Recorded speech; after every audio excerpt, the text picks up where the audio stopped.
السلام علیکم ورحمۃ اللہ وبرکاتہ. الحمد للہ رب العالمین والصلاة والسلام علی رسول الامین وعلی آلہ واصحابہ اجمعین اما بعد. اعوذ باللہ من الشیطان الرجیم. بسم اللہ الرحمن الرحیم. انما التوبة على الله للذين يعملون السوء بجهالة ثم يتوبون من قريب فأولئك يتوب الله عليهم وكان الله عليما حكيما. آج کے درس میں آپ کے سامنے سورۃ النساء کی آیت نمبر 17 کو پیش کیا گیا ہے. اللہ رب العالمین کا ارشاد گرامی ہے. اللہ نے فرمایا انما التوبۃ علی اللہ، بے شک اللہ تعالیٰ کے نزدیک انہی کی توبہ قابل قبول ہے. للذین یعملون السوء بجہالۃ، جو لا علمی کی حالت میں کوئی گناہ کا کام کر لیتے ہیں.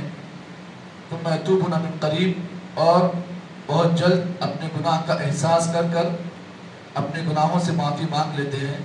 اللہ نے کہا اولئک یتوب اللہ علیہم، اللہ تعالیٰ ایسے ہی لوگوں کی توبہ قبول کرتے ہیں.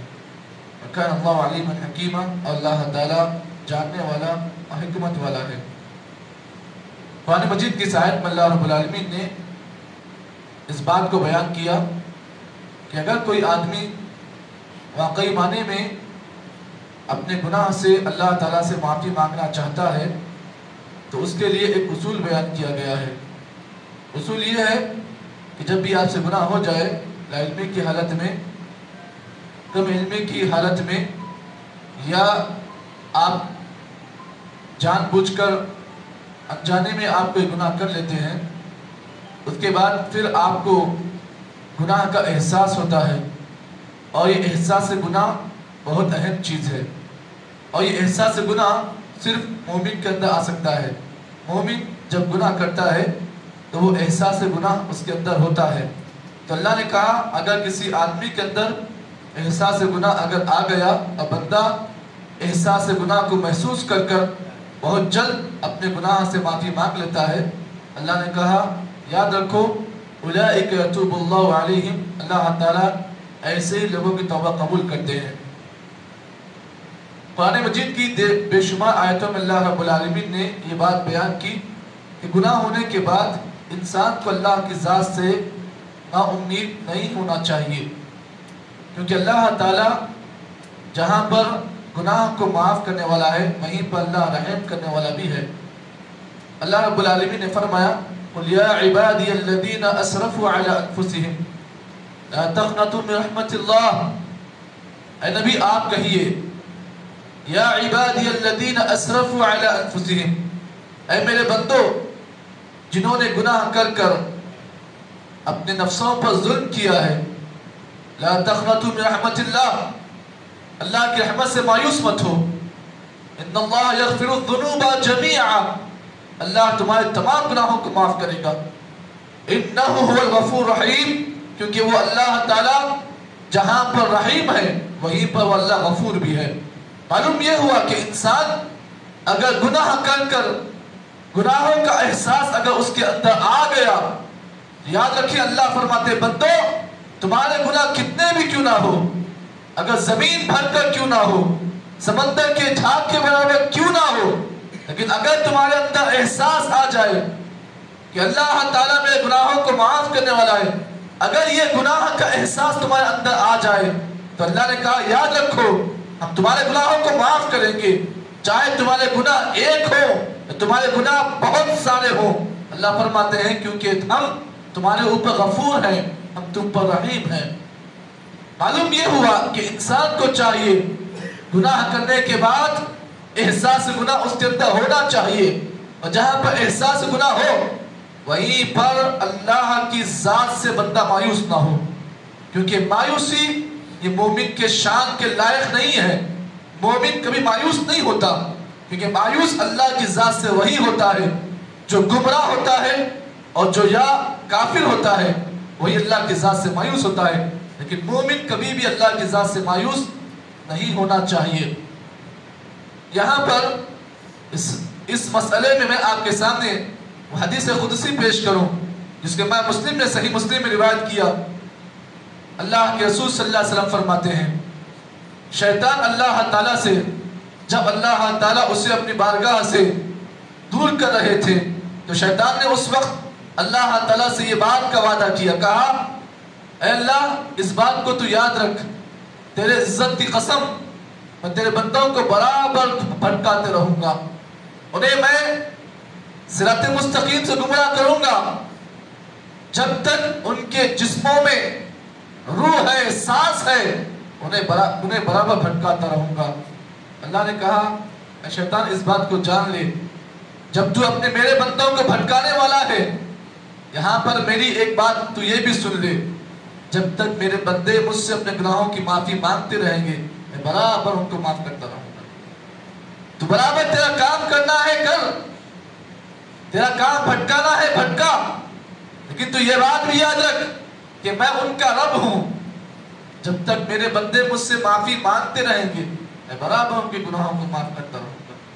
اللہ اکبر، ایسا ہمارا رب ہے۔ دیکھیے یہ اللہ کا وعدہ ہے۔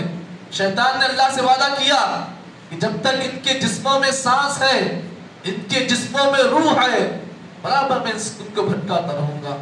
اللہ نے کہا تو تیرا کام کرنا ہے کر لے، لیکن یہ بات بھی سن لے میں ان کا رب ہوں، جب تک ان کے جسموں میں سانس ہے، جب تک ان کے جسم میں روح ہے، میں برابر ان کے گناہوں کو معاف کرتا رہوں گا۔ یہاں پر آپ اس بات کو جان لیں، گناہوں کے مسئلے میں 4 چیزوں کا ہونا بہت ضروری ہے۔ جب تک آپ توبہ آپ کے اندر یہ 4 چیزوں کے بغیر ہوگی آپ کی توبہ قبول نہیں ہوگی۔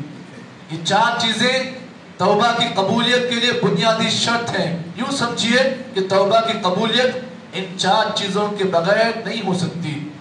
پہلی چیز، انسان کو اپنے گناہ پر نادم ہونا چاہیے، الندم علی المعصیہ، انسان کو اپنے گناہوں پر، اپنے معصیت پر نادم ہونا چاہیے۔ دوسری چیز، بندے کو چاہیے اللہ یعود، کہ بندہ ایک مرتبہ اگر اس گناہ سے معافی مانگ لیا تو آئندہ پھر کبھی اس گناہ کو کرنے کا ارادہ نہ کرے، اس گناہ کی طرف پلٹ کبھی نہ جائے۔ تیسری چیز، الاقلاع عن المعصیہ، آدمی کو اللہ کے سامنے توبہ کرنے سے پہلے یہ بات اللہ تعالیٰ کے سامنے کرنی ہوگی کہ اللہ میں اب آج کی تاریخ سے اس گناہ کو آئندہ نہیں کروں گا۔ گناہوں سے اپنے آپ کو پورا پاک و صاف کر کے آپ توبہ کریں۔ چوتھی چیز، اگر وہ گناہ بندوں سے متعلق ہے، آپ نے کسی بندے کے حق کو چھین لیا، کسی بندے کے حق کو آپ نے غصب کر لیا، یا کسی کے ساتھ آپ نے اس کی عزت میں آپ نے جو ہے اس کی عزت کو پامال کیا، تو پھر آپ جا کر اس سے معافی مانگیں گے، آپ جا کر اس سے معافی مانگیں گے، اس کے بعد پھر آپ توبہ کریں گے۔ یہ 4 چیزیں توبہ کی قبولیت کے لیے بنیادی شرط ہیں۔ ان 4 چیزوں کے بغیر آپ کی توبہ رب کے پاس قبول نہیں ہوگی۔ تو یہ 4 چیزوں میں سے کوئی بھی ایک چیز، یا چاروں میں سے کوئی 3 چیز ہمارے اندر ہو سکتی ہے، تو ہمیں اور آپ کو چاہیے اللہ تعالیٰ کی بارگاہ میں توبہ کرنے سے پہلے ان 4 چیزوں پر غور کرنا چاہیے کہ کہیں یہ 4 چیزیں میرے اندر تو نہیں ہیں، اگر ہیں تو پھر ان چیزوں کی غیر موجودگی میں ہی آپ توبہ کریں، اگر موجود ہے تو ان چیزوں کو دور کر کر اللہ سے توبہ کریں۔ یقین مانیے آپ کی جسموں میں جب تک روح ہے، سانس ہے، برابر اللہ تعالیٰ کے گناہوں کو معاف کرنے پر تیار ہے، لیکن شرط یہ ہے کہ ان 4 اصولوں کو آپ فالو کریں۔ اب یہاں پر آپ اس بات کو بھی جان لیں، آج کا دن جو ہے یہ ہمارے پاس عرفہ کا دن ہے، 9 ذی الحجہ کا دن ہے، اور یہ دن بڑا اہمیت کا دن ہے۔ خصوصاً اس دن کی اہمیت کے سلسلے میں اللہ کے نبی صلی اللہ علیہ وسلم نے یہ بات بیان کی، صوم یوم عرفہ احتسب علی اللہ ان یکفر السنۃ الماضیہ والباقیہ۔ نبی اکرم صلی اللہ علیہ وسلم نے فرمایا کہ عرفہ کے دن کا روزہ، اس بات سے مجھے امید ہے کہ اللہ تعالیٰ اس ایک روزے کی وجہ سے تمہارے اگلے سال کے اور پچھلے 1 سال کے گناہوں کو اللہ تعالیٰ معاف کرے گا۔